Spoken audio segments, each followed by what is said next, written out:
Welcome back. Karimnagar జిల్లాకి చెందిన రాజకీయ ఉద్దండుడు అత్యున్నత పదవిని అందుకోబోతున్నారా? పివి నరసింహారావు తర్వాత తెలంగాణ నుంచి ఉన్నత స్థానానికి కూతవేటు దూరంలో ఆయన ఉన్నారా? ఇప్పటికే కీలక పదవిలో ఉన్న ఆ నాయకుడికి కలిసొస్తున్న అంశాలేంటి?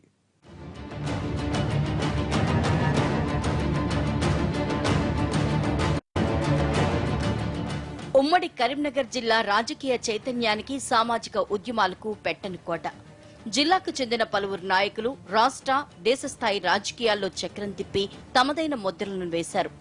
జిల్లాకు చెందిన పివి నరసింహారావు ప్రధాని పీఠాన్ని అధిరోహించి దక్షిణాది నుంచి దేశాన్నే ఏలిన తొలి నేతగా రికార్డులోకి ఎక్కారు.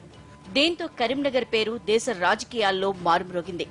మరోమారు దేశంలోని అత్యున్నత రాజ్యాంగ పదవి కరీంనగర్ వాసికి దక్కనుందన్న ప్రచారం ఇప్పుడు జిల్లాలోని పొలిటికల్ సర్కిల్స్ లో జోరుగా సాగుతోంది. ఇప్పటికే మహారాష్ట్రలో అత్యున్నత హోదాలో ఉన్న ఆ నాయకుడికి ప్రమోషన్ లభించబోతోందన్న చర్చ జరుగుతోంది.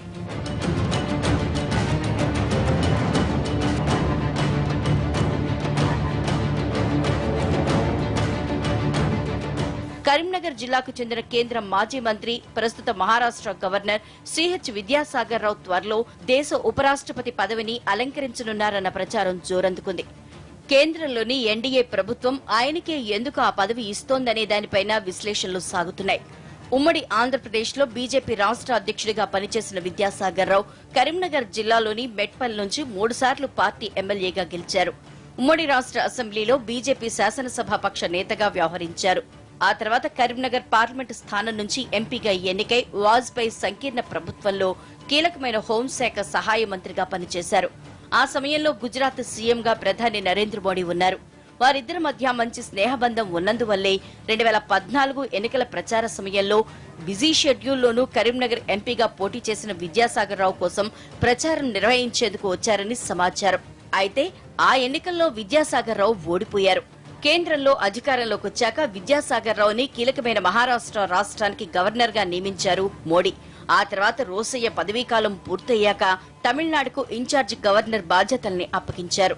అదే కాకుండా గుజరాత్ సీఎంగా మోడీ ప్రతిష్టాత్మక ప్రాజెక్టులు అయిన అతిపెద్ద సర్దార్ పటేల్ విగ్రహ ఏర్పాటు కార్యక్రమ ప్రచారంలో అప్పట్లో విద్యాసాగర్ రావు కీలకంగా వ్యవహరించారు.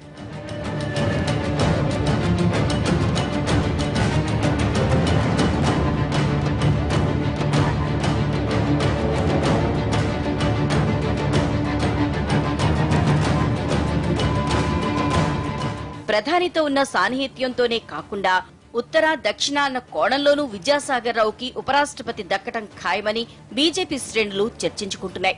ఎన్డీఏ రాష్ట్రపతి అభ్యర్థిగా ఉత్తరాదికి చెందిన రామ్నాథ్ కోవింద్ని నిలబెట్టిన నేపథ్యంలో ఉపరాష్ట్రపతి పదవి దక్షిణాదికి ఇస్తారనే ప్రచారం సాగుతోంది. ఈ ప్రచారం వాస్తవ రూపం దాలిస్తే కరీంనగర్ జిల్లా నుంచి పివి నరసింహారావు తర్వాత అంతకంటే ఉన్నత స్థానాన్ని విద్యాసాగర్ రావు అందుకోనున్నారని పొలిటికల్ సర్కిల్స్ లో చర్చ జరుగుతోంది.